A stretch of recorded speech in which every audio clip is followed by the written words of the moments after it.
Magandang gabi, Ryan.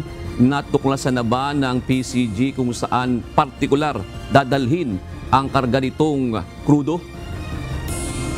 Yun, sa ngayon, yan ang mahigpit nilang sinisiyasat at iniimbestigahan ng Philippine Coast Guard kung saan dadalhin ng mga nahuli na motor vessel na ito yung kanilang dalang diesel at gasolina. Pero ayon doon sa aming nakapanayam kanina na isang crew nung nahuling sasakyang pandagat na yan ay binibenta daw nila ito doon sa mga mangingisda dito sa mga nakapalibot sa Manila Bay, June. Nahuli ng Philippine Coast Guard sa Manila Bay ang dalawang motorboat na ito na MV Palawan. Pinaghihinala ang sangkot ang mga ito sa oil smuggling o pahihi system dahil sa kahina-hinalang aksyon gaya ng pag-ooperate sa madaling araw, pagpatay ng ilaw at GPS o Global Positioning System para umano huwag mabisto. Unang nahuli ang mas malaking sasakyang pandagat pasado 2:00 ng madaling araw kanina. Kaninang umaga habang on patrol itong BRP Boracay. Itong BRP Boracay dito sa Manila Bay na regular naman nilang ginagawa ay naka-encounter sila ng isang suspicious vessel. Walang ilaw, walang AIS, pero umaandar. So nagduda na kagad sila at sinundan at nag-board sila. And totoo nga, ito'y ang hinala nila na baka nag-smuggle ng oil. May lulan itong 7 crew at 6,000 litro ng diesel ngunit walang mga papeles. Sunod na hinarang ang kasama nitong mas maliit na motorboat na may lamang 5 crew at 2,000 o 2,000 litro ng gasolina. Itong isa naman ay habang nagpapatrol yung isang maliit na sasakyan natin na pandagat ay na-encounter din nila sa hindi kalayuan. At ganoon din ang palatandaan, wala ding ilaw, tapos muntik pa nilang mabangga kasi madilim nga eh. At syempre nagsuspecha na rin sila na baka ito ay involved din sa oil smuggling.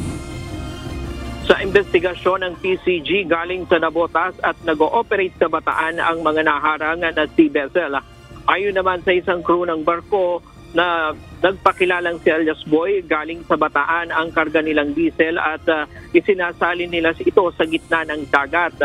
Ayon kay PCG spokesperson Armand Balilo, natsyempuhan na ang pagpapahihi ng mga barko nang dumaan sa Manila Bay ang BRP Boracay na papunta sana sa Bataan para mag-augment sa operasyon sa lumubog na motor tanker Jason Bradley.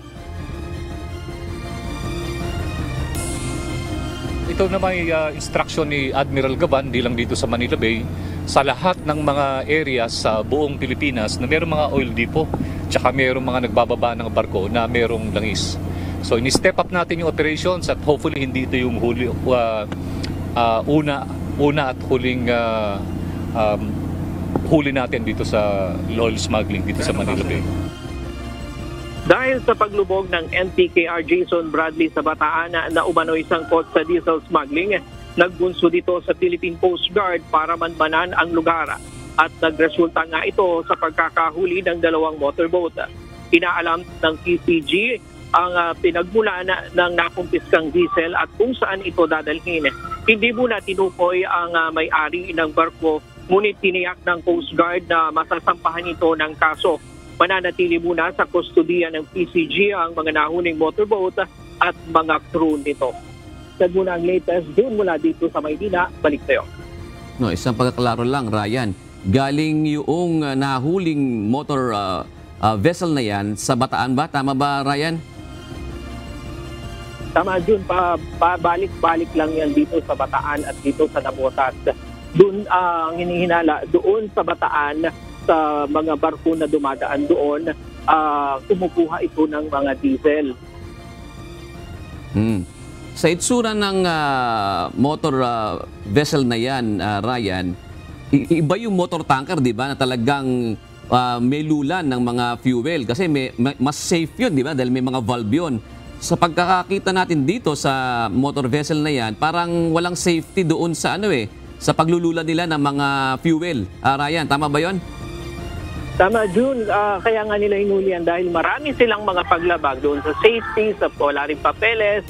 Kaya talagang hinihinala ng PPG na sangkot ito sa mga illegal na aktibidad dyan sa may Bataan. At June, yung binabanggit natin na MTKR Jason Bradley na sinasabi rin na nasangkot doon sa pahiki o yung oil smuggling dyan sa Bataan, mas malaki yon kumpara dito.